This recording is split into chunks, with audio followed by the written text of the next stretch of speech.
বলিউডের জনপ্রিয় অভিনেত্রী বিদ্যা বালান এবার বাংলা গানের রিলস তৈরি করে আবারও আলোচনায় এসেছেন। পরিচালক গৌতম হালদারের ভালো থেকো সিনেমার মাধ্যমে বড় পর্দায় অভিষেক ঘটে বিদ্যার। সেই শুরু থেকে একাধিক হিট সিনেমায় অভিনয় করে বলিউডের শীর্ষ অভিনেত্রীদের তালিকায় জায়গা করে নেন তিনি। বিদ্যা বালান তার সামাজিক যোগাযোগ মাধ্যমে একটি ভিডিও শেয়ার করেন। সেখানে দেখা যায় অভিনেতা অনির্বাণের কণ্ঠে ভাইরাল হওয়া জনপ্রিয় বাংলা গান আমাদের বকুলতলায় ভিড় জমেছে এর সঙ্গে বাংলা গানের রিলস তৈরি করছেন তিনি। মুহূর্তেই ভিডিওটি ভাইরাল হয়ে যায় এবং দর্শক ও ভক্তদের কাছ থেকে ব্যাপক সাড়া পেতে থাকে।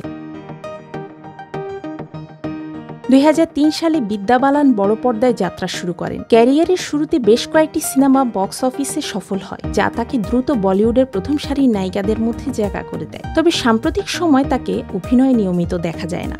মাঝে মধ্যেই সামাজিক যোগাযোগ মাধ্যমে বিশেষ পোস্ট বা কাজের কারণে আলোচনায় আসেন তিনি।